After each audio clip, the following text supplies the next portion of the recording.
ficar à vontade. Irmãos, hoje é um domingo especial. Sim ou não? Por quê? Sim, também, né? Mas nós estamos, desde o domingo passado, quando entra dezembro, nós estamos nos nossos sermões de...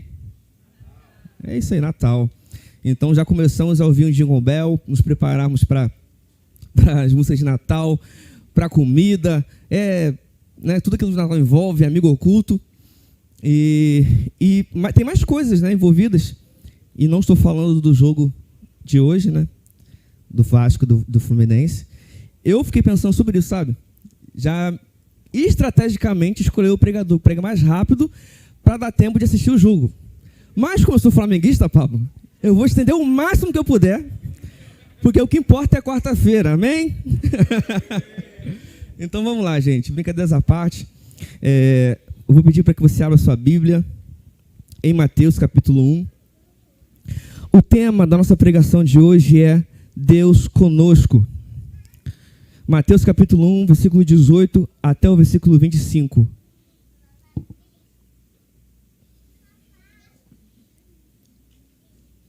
Mateus capítulo 1, versículo 18 até o versículo 25. Como estava explicando no início, nós começamos o sermão de Natal e nós vamos falar sobre alguém que é importante para nós, não é isso? A história do menino Jesus, do bebê Jesus, que tanta gente fala, que tanta gente lembra nessa época, né? O comércio fala muito da manjedoura, e ok que tem Papai Noel envolvido, mas as pessoas falam de Jesus, mas eu não sei quantas pessoas conhecem Jesus. Eu não sei quanto a igreja conhece de Jesus, mas nós estamos aqui para falar um pouco dele, para entender um pouco mais sobre esse nascimento. Amém? Mateus capítulo 1, versículo 18 até o versículo 25 diz assim a palavra do Senhor. O nascimento de Jesus Cristo foi assim. Maria, sua mãe, estava comprometida para casar com José. Mas antes de se unirem, ela se achou grávida pelo Espírito Santo.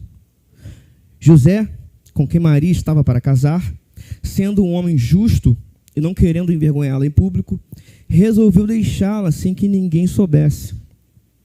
Enquanto ele refletia sobre isso, eis que lhe apareceu em sonho um anjo do Senhor dizendo: José, filho de Davi, não tenha medo de receber Maria como esposa, porque o que nela foi gerado é do Espírito Santo.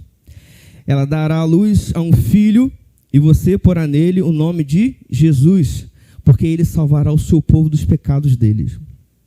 Ora, tudo isso aconteceu para se cumprir o que foi dito pelo Senhor por meio do profeta.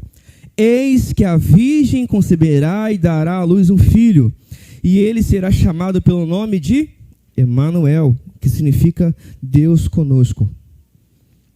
Quando José despertou do sono, fez como o anjo do Senhor lhe havia ordenado, e recebeu Maria por esposa.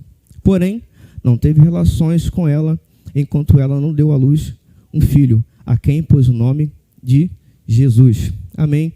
Que Deus abençoe essa palavra. Nós sabemos já que existe na Bíblia 4 evangelhos: Mateus, Marcos, Lucas e João. Hoje nós vamos nos debruçar sobre o evangelho de Mateus, como nós acabamos de ler. E cada evangelho ele tem um destino. Lucas ele destinou o evangelho a explicar para os gentios.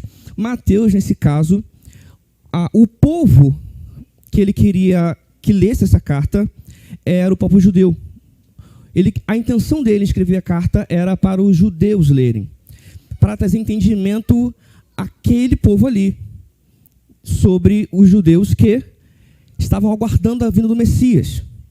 Então, quando ele escreve isso, a intenção dele era mostrar: olha só, eu estou fazendo um apontamento para algo que está por vir, para os cumprimentos da profecia. Mateus, estrategicamente, está escrevendo para esse tipo de povo. Quando ele escreve a sua carta, ao longo dos 28 capítulos que Mateus tem, basicamente nós encontramos uma média de 11 vezes ele repetindo: tudo isso aconteceu para que se cumprisse. Porque o povo judeu, conhecia as profecias. O povo judeu conhecia as Escrituras. O povo judeu aguardava a vinda do Messias, aquele que salvaria o povo, aquele que seria o salvador, o resgatador. Havia uma promessa. Então, todo judeu já nascia aprendendo isso, vivendo aquilo, esperando. E por séculos a fio foi passando e eles ouvindo essa narrativa. Ele, sabendo disso, Mateus, o que ele faz? Ele narra a história do nascimento de Jesus e a vida de Jesus, fazendo um apontamento para as profecias. A intenção dele é, toda vez que quem lê isso aqui, tanto eles, os judeus, e é claro, nós agora podemos desfrutar disso, nós lemos essa carta, nós lemos esse evangelho, apontando para o cumprimento das profecias, de que o Messias virá. Então ele está dizendo, tudo isso aconteceu para que se cumprisse. Qual é a citação que ele está fazendo aqui? Isaías 7,14. Eu queria que você abrisse sua Bíblia rapidamente. Em Isaías 7,14, que diz assim a palavra do Senhor. Portanto, o Senhor mesmo lhe dará um sinal.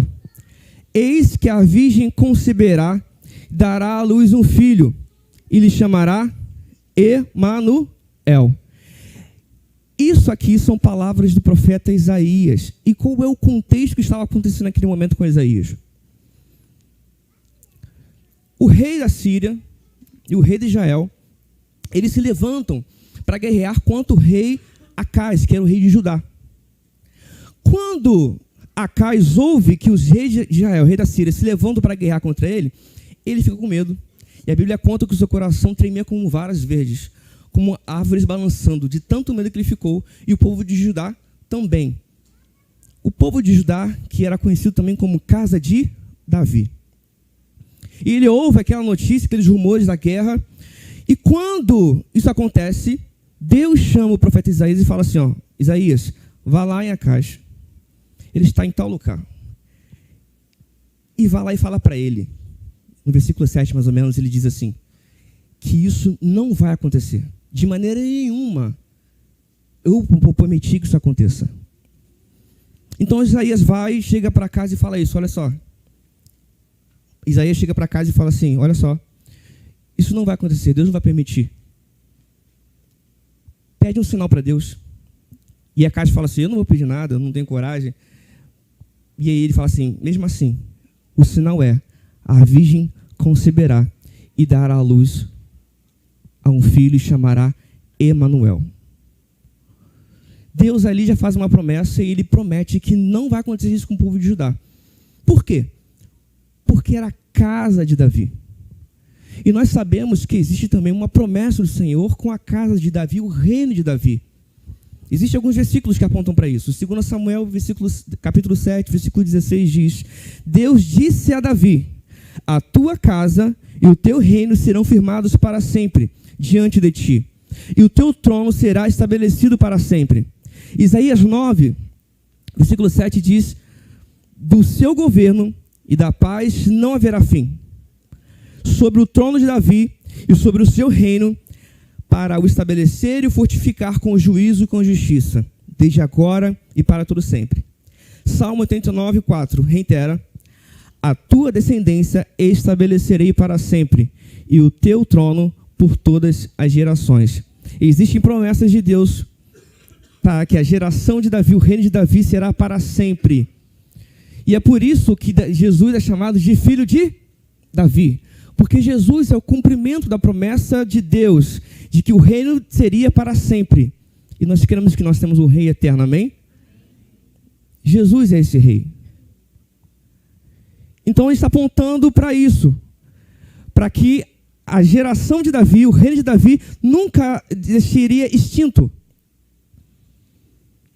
Então, quando Deus promete uma coisa, ele cumpre. Deus está estabelecendo algo ali. Está vivendo o livramento desde já. É importante que nós estamos lendo, eu não falei isso nisso, mas quando nós estamos lendo isso aqui, nós colocamos as óticas agora de José. Pense em tudo isso que está acontecendo. Na pregação anterior, Alisson pregou sobre o Rei Eterno, e ele leu Lucas, e ali foi uma visão, uma ótica de Maria, uma virgem Maria, ainda jovem, que recebeu uma notícia e seu coração estava alegre. Mas agora nós estamos colocando a lente de José. Uma visão mais sóbria, mais fria, buscando um entendimento. E é isso tudo que está acontecendo. Ele recebe a notícia, e é isso que Mateus está passando para o povo. E é isso que nós podemos aprender isso hoje. Eu queria fazer um exercício com os irmãos de pensar sobre uma casa. Pensa numa casa. Uma casa em ruínas. Porque qual o contexto que está acontecendo aqui? Qual é o mundo de Mateus? Na verdade, qual é o mundo onde Jesus estava nascendo, né? Nós sabemos que após a queda, tudo desandou, as coisas estão quebradas. Mas eu queria que nós pensássemos uma casa em ruínas. Pensa você aí, desenha a casa na sua cabeça. E você colocasse essa casa aqui bem aqui, na tela aqui da sua cabeça.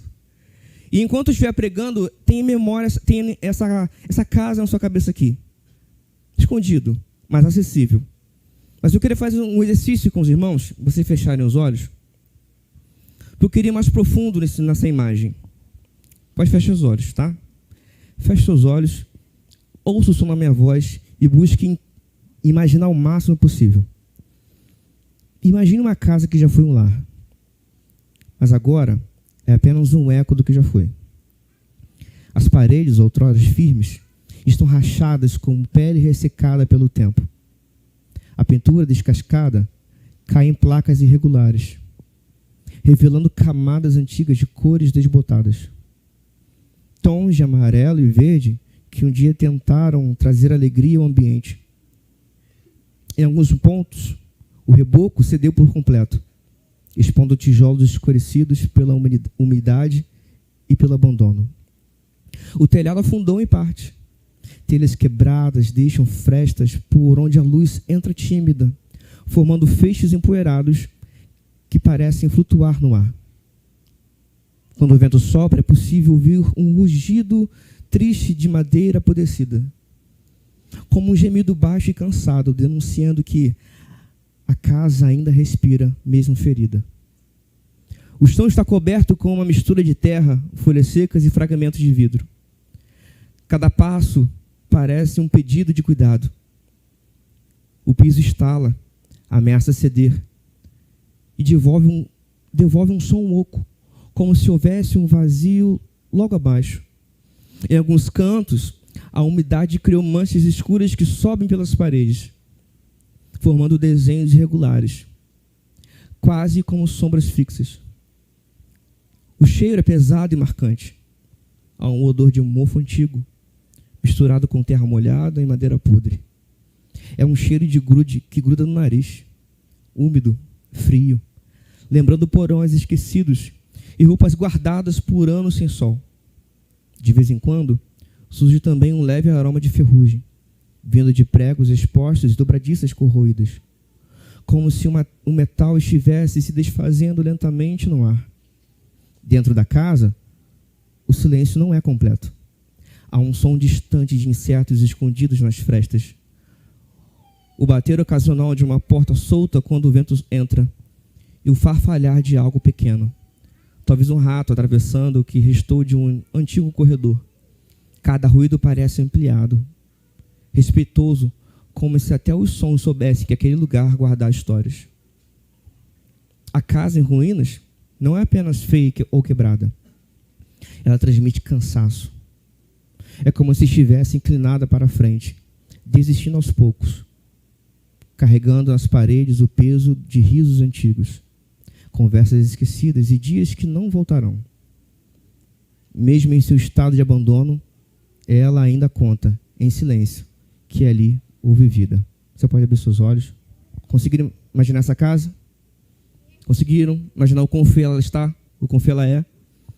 Essa é a realidade do mundo em que nós vivemos. Essa é a realidade em que Jesus chegou à Terra. Eu quero que você tenha em mente essa casa enquanto eu estou pregando. Amém? Nós vamos entrar agora, voltando para o texto, e nós vamos ler os versículos que nós lemos aqui. E nós vamos dividir em 3 blocos. E o primeiro vai ser o nascimento milagroso de Jesus. Mateus capítulo 1, versículo 18 diz: o nascimento de Jesus Cristo foi assim. Maria, sua mãe, estava comprometida para casar com José. Mas antes de se unirem, ela se achou grávida pelo Espírito Santo. O nascimento virginal de Jesus tem sido alvo de debates, de deboches, estranheza pelo mundo todo. Por anos, por séculos, se fala sobre o nascimento virginal. Se isso é possível ou não. Isso causa estranheza. Isso causa, nos programas de internet, na rede social, deboche das pessoas. Um clérigo famoso declarou uma vez: duvido muito que Deus providenciaria um nascimento virginal. Um clérigo falou isso. Existem linhas religiosas que não acreditam, na verdade, que Deus possa ter feito isso numa virgem. Que Jesus possa ter vindo nesse nascimento milagroso. Existem linhas religiosas. Sabe de uma coisa? Isso faz sentido. Sabe por quê? Porque é absurdo. Isso é algo absurdo. A menos que seja verdade. Ah, mas é óbvio isso, Alan. É óbvio que é verdade? Será? Se nós trabalhássemos com a existência, com a não existência de Deus, vamos pensar assim. Se Deus não existisse,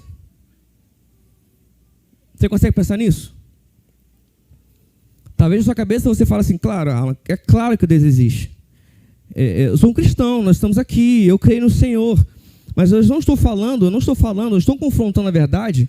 Eu estou confrontando a sua crença, não ela aqui cognitiva, o quanto você sabe de Deus, mas o quanto você vive e pratica isso. O quanto isso molda os seus pensamentos, o quanto isso molda a sua fé. Os seus passos são baseados em quê? Eu sei que se eu perguntar a cada um aqui, óbvio que você vai me dizer que você crê em Deus, que Ele existe. Mas será que isso é uma realidade que nós vivemos? E é isso que eu quero tocar nessa noite no seu coração, nesse momento, exato momento aqui. Porque crer nisso é fácil, mas viver é diferente. Então quero provocar você com essa possível realidade onde, será que Deus existe? Vamos criar um debate aqui agora. A existência de Deus, você pode dizer, Deus não existe, Ele é, tudo bem. Mas você pode pensar sobre isso um pouquinho. Deus vive, Ele existe ou não? Eu queria agora criar não um grande debate, mas uma história. Hoje eu estou contando história. Eu queria que vocês me ajudassem a facilitar um pouco. É claro que eu não vou aqui provar a existência de Deus, porque nós não temos tempo para isso, nós não temos nada disso. Mas eu queria ajudar a fortalecer a sua fé, amém? Eu queria ajudar a fazer com que você creia mais em Deus, que você viva mais essa realidade do Deus conosco. Eu vou contar uma história que eu quero que vocês me ajudem a definir qual delas parece ser mais verdadeira, mais eficaz e mais real, para a gente poder chegar à conclusão da existência ou não de um Criador. Eu já contei essa história aqui algumas vezes. Obrigado. Mas eu vou repetir. Eu quero que você imagine um quartel de bombeiros. O quartel de bombeiros, chega lá os bombeiros no quartel e em cima da mesa tem um bolo de chocolate muito bonito. Um bolo de chocolate que em cima tem um chantilly e uma cereja em cima do bolo. Conseguiu imaginar? E aí os bombeiros chegam naquela mesa ali e eles começam a imaginar como aquele bolo foi parar ali. Eu vou contar o primeiro caso para vocês. O primeiro caso foi, eles imaginando a probabilidade, foi que a equipe anterior recebeu um chamado para atender um caminhão que estava pegando fogo. E eles foram pegar o carro do bombeiro, foram em direção à rua e chegaram lá. Os bombeiros viram o que aconteceu. O caminhão que estava carregando material de comida, farinha, chocolate, ovos, ele capotou. Enquanto o caminhão capotava, algo incrível aconteceu. Enquanto o caminhão capotava, uma tigela se soltou e caiu no meio do caminhão. E 2 ovos quebraram e caíram dentro da tigela. E eles se misturavam enquanto o caminhão virando, eles se misturavam. Uma medida de farinha corretamente caiu dentro da tigela. E eles se misturavam. Um pouco de manteiga caiu também, derreteu com calor. E eles se misturavam enquanto o caminhão rodava. sem cair para o lado, a medida correta, ok? E ele é caindo e misturando, batendo com os ovos, batendo com a farinha, um pouco de açúcar, um pouco de fermento, na medida correta, não muito, medida correta. Caía naquela tigela e se misturando. Até que o bolo ficou pronto. E o calor do fogo que estava pegando o caminhão estava exatamente em 180 graus, para que o bolo ficasse na medida correta. E o bolo ficou pronto. E o calor derreteu também o chocolate, e ele caiu em cima do bolo, e depois, bem devagarzinho, veio a cereja, e o bolo estava pronto. Quando os bombeiros chegaram lá, estava o bolo preparado.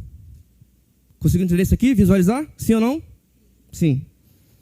A segunda probabilidade foi que a mãe de um bombeiro acordou mais cedo, e ela foi na despensa dela, e ela pegou os ovos, escolheu os melhores ovos, a melhor farinha, a manteiga. Obrigado. Na medida correta. E ela preparou tudo e bateu com carinho, bem cedo. E colocou no forno, em 130 graus. E estava pronto aquele bolo. Ela colocou o chocolate por cima e depois a cereja. Pergunto a vocês, qual história faz mais sentido, a primeira ou a segunda? A segunda? Então é mais fácil acreditar que existe um Deus criador? Sim ou não? É mais fácil acreditar que existe um Deus que cuidou com carinho, criador e poderoso de todas as coisas? Sim ou não? É esse Deus que nós estamos falando. E se Deus realmente ele existe, se Deus ele é poderoso e criador, então essa história é totalmente possível. E não somente possível, como é a melhor notícia que nós poderíamos receber. A história do nascimento milagroso de Jesus. Um pastor americano chamado Daryl Dash diz: uma mulher dar à luz sobrenaturalmente é absurdo, enquanto você tiver uma visão de um mundo que exclua Deus. Mas se houver um Deus criador e todo-poderoso, então o nascimento sobrenatural de Jesus não é só possível, como é a melhor notícia que poderíamos imaginar. E aí você pode se perguntar, mas por que Deus fez de forma tão dramática? Por que Deus fez isso se é tão difícil para nós entendermos e gera discussão em faculdades, e discussão a gente não entende? Queridos, Deus fez dessa forma dramática, porque é isso que Ele quer dizer dos altos céus um estrondo. Isso é obra minha. Sou eu que faço, não tem dedo humano algum, não tem nada a ver com vocês, não teve ajuda. Eu estou desafiando a lógica humana. E é por isso que é difícil para nós entendermos. E é por isso que é difícil para nós aceitarmos esse milagre, que causa tanta estranheza no nosso meio. Deus fez algo por Ele mesmo. O Evangelho é obra do Senhor, não tem ajuda humana nenhuma. E é isso que Deus faz. Isso causa estranheza para nós. E agora, continuando, nós colocamos agora os óculos de José, porque afinal de contas esse trecho está falando sobre como José ele ouviu, como foi a história de José nessa situação da notícia do nascimento de Jesus. Então nós resolvemos um problema sobre entendermos o milagroso nascimento de Jesus. Mas agora nós temos José. Agora nós temos José. Eu queria que você lesse comigo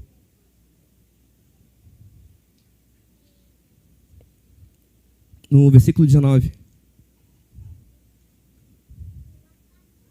José, com quem Maria estava para se casar, sendo um homem justo e não querendo envergonhá-la em público, resolveu deixá-la sem que ninguém soubesse. Agora nós colocamos os óculos de José, para nós entendermos isso. José, uma decisão que ele toma agora, sua decisão de repudiar Maria secretamente, revela que um caráter justo, revela um coração misericordioso, mas ao mesmo tempo uma visão limitada do que somente ele conseguia enxergar. José planejava um caminho justo, mas Deus planejava outro caminho.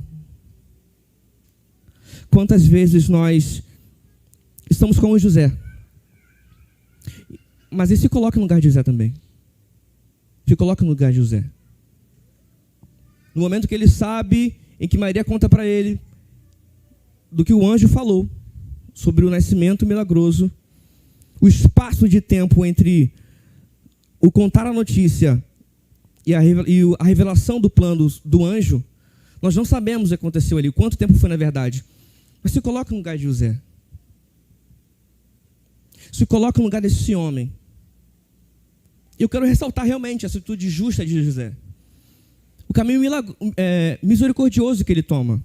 Porque, afinal de contas, nós estamos falando de muitos anos atrás. Onde uma notícia escandalosa dela, se é escandalosa com uma explicação, imagina esse escândalo sem uma compreensão maior do plano maior. O que aconteceria com Maria? Seria repudiada pela sociedade, por todos, quiçá apedrejada. Então José, por amor e cuidado, e José amava Maria. Pense no conflito. Reputação. Um bebê que está para vir. E José tem que tomar uma decisão. Tudo está na cabeça de José. E é necessário que ele tome uma decisão. E a decisão dele foi de repudiar Maria, secretamente. Ele não queria envergonhá-la. Mas houve a intervenção do anjo. Mas até chegar à intervenção do anjo, eu queria trazer para nós isso. Porque muitas das vezes, nós estamos assim como José. Escolhemos caminhos sensatos, porém incrédulos. Nós já vimos o que Deus fez com Maria. De maneira milagrosa. E Deus tem caminhos, às vezes, que são diferentes daqueles que nós tomamos. Mas nós temos tendência a olhar com os olhos, com a ótica míope. Nós não entendemos o que Deus quer fazer. E nós tomamos decisões, um caminho mais sensato, o caminho que parece mais justo. Mas Deus está falando algo diferente, talvez, com você. Deus tem chamado pessoas para caminhar com Ele. Deus tem chamado você para estar mais perto, dando direções. Existem caminhos que são mais difíceis, mas eu e você temos tendência a buscar o caminho mais fácil, talvez, o caminho mais justo, talvez, o caminho mais coerente. Mas Deus trabalha de formas milagrosas, queridos. Deus faz algo totalmente diferente. E aplica essa realidade à sua vida, à minha vida. Até quando nós vamos tentar colocar Deus na caixinha e tentar fazer com que haja somente pela razão, pela sensatez? Nós perdemos tanto com isso, meus irmãos. Nós perdemos tanto com isso. O fato de tentar dar passos em lugares seguros. O fato de você não se permitir ser desafiado pela sua fé. Pela sua fé. Deus está te desafiando essa noite, meus irmãos. Deus está nos desafiando essa noite a confiar nos passos de fé. Mais à frente nós vamos ver a atitude de José. Deus, Ele cumpre as suas promessas, mesmo quando tudo parece contradizer a lógica humana. Ele entra na história, no medo e na confusão. Algo interessante que o Senhor tem falado conosco aqui. Lembra de Acais? O rei Acais? A primeira coisa que Deus fala com Acais, através do profeta Isaías, é: não tenha medo, não temas. Você pode conferir lá depois em Isaías capítulo 7. Como Alisson leu na semana passada em Lucas, o anjo Gabriel chega para Maria e fala: não tenha medo, não temas. E agora nós vamos ler algo interessante. Deus fala para José, através do anjo: não temas. O texto afirma: Deus está conosco, mesmo quando não parece. Deus está operando, mesmo quando não entendemos. Mas nossa experiência muitas vezes diz: se eu não entendo, Deus não está.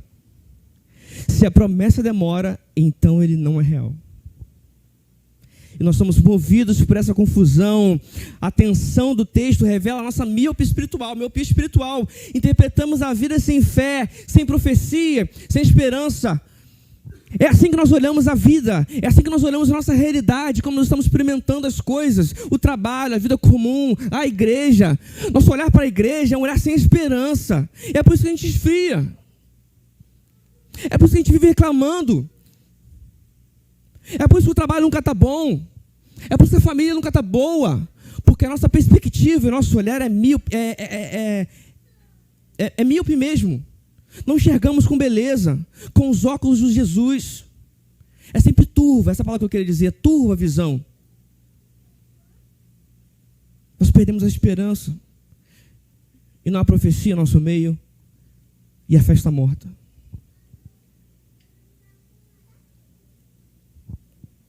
Nesse bloco 3, nós vamos agora a Jesus como Salvador e Deus conosco.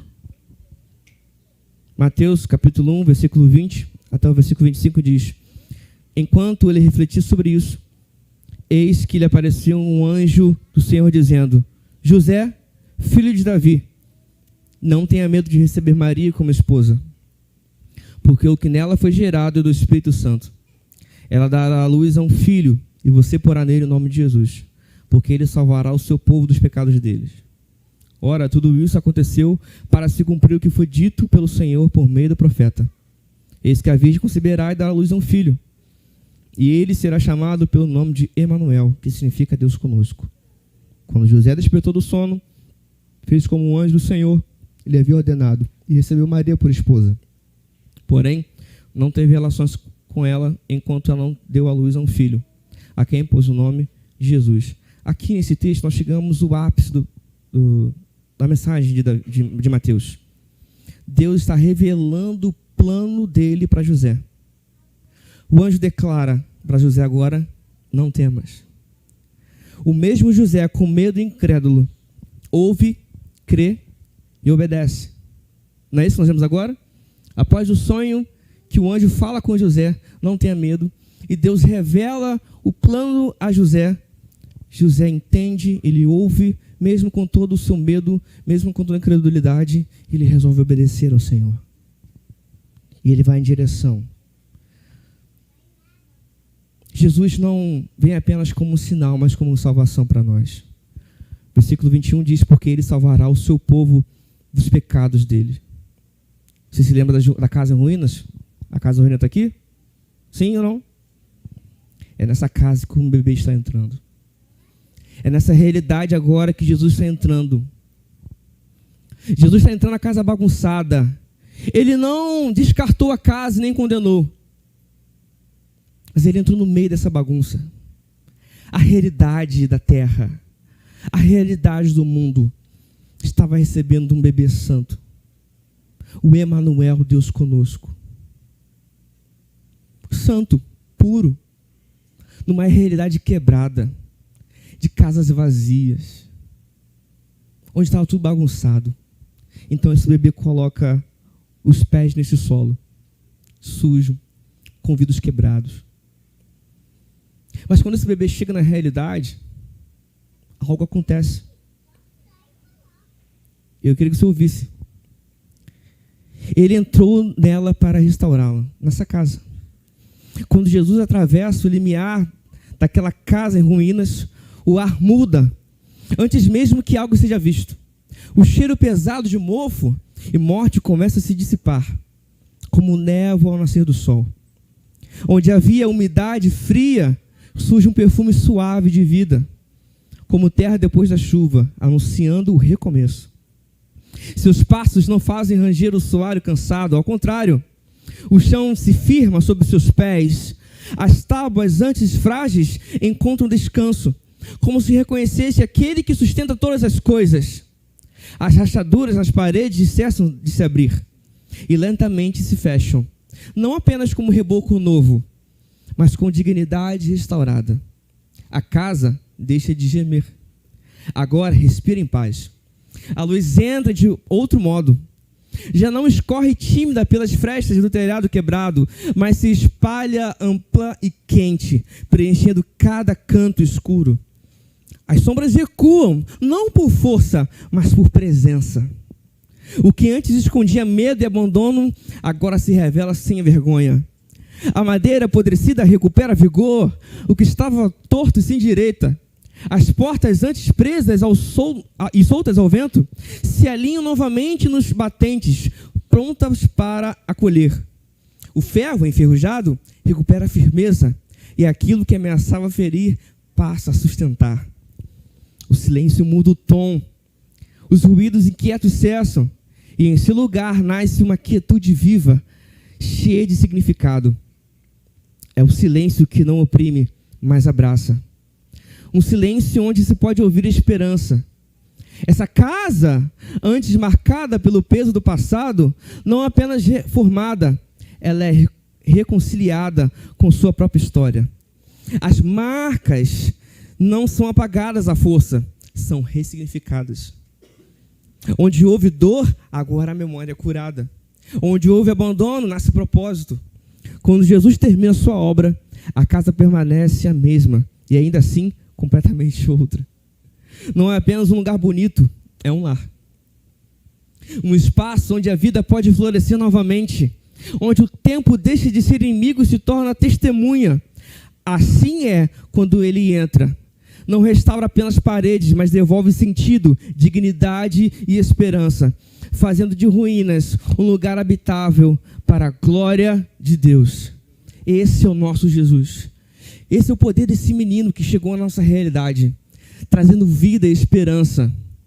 Trazendo vida e esperança para todos nós. Jesus, quando entra na realidade da terra, uma boa notícia chega até nós. Salvação para o seu povo, salvação aos pecadores. Nós temos salvação, amém, queridos? Nós somos salvos em Jesus Cristo. Ele chegou e tocou a realidade humana. E sabe o que é mais interessante? O Evangelho de Mateus inicia o capítulo 1 falando sobre Deus conosco. No último capítulo, o capítulo 28, Mateus encerra com as palavras de Jesus: e eis que estou convosco todos os dias até a consumação do século. Esse mesmo Jesus que foi prometido que seria Emanuel, que estaria conosco, nas suas palavras: eu vou continuar com vocês, a minha presença não vai sair de vocês, eu vou subir aos céus, mas eu voltarei e eu ficarei com vocês e reinarei com vocês. E a presença dele está conosco aqui hoje. Ele é Deus conosco. Ele é Emanuel. Nós podemos desfrutar da presença desse Deus, desse menino Jesus. E por que não? E por que não desfrutar disso, queridos? Você que é cristão, ouça atentamente. Ouça o não temas do Senhor. As mesmas palavras proferidas para Maria e para José são faladas para mim e para você. Não tenha medo. Não tenha medo. Você acha que está sozinho? Abandonado? Por pessoas ou por Deus? Não tenha medo. O Emanuel está conosco. O Emanuel está aqui conosco. Confie nas promessas mesmo quando as circunstâncias parecem contradizê-las. Deus está com você não por causa da sua justiça, mas por causa da justiça de Cristo Jesus. A presença de Deus não é um sentimento, é realidade objetiva baseada na encarnação de Jesus. Para os feridos e ansiosos, Deus está presente no que parece o caos. O caos que você está vivendo, a sua casa está uma ruína, seu coração é uma casa que está destruída. São ambientes assim que o bebê chega. São ambientes assim que o Salvador entra e restaura todas as coisas. A salvação não é um conceito, ela é uma pessoa. Jesus Cristo, Deus conosco. Deus não está distante. Ele veio até nós. E Ele está aqui, queridos. Se arrependa hoje. Se arrependa hoje, você que ainda não conhece Jesus. Ou você que vive uma vida sem fé. Ou você que vive uma vida onde vivemos um ateísmo prático. Professamos Deus, falamos de Deus. Mas como de Mateus também diz, meu povo me honra com os lábios, mas o coração está longe de mim. Se você vive essa realidade hoje, se livre disso, se arrependa disso. Para de fazer uma leitura incrédula da vida e volte-se para Cristo. Receba a presença de Deus, que transforma, que perdoa e conduz a vida. Amém, irmãos? Quero te convidar a fechar seus olhos. Você vai ter um tempo para pensar sobre isso, enquanto ouvimos uma canção.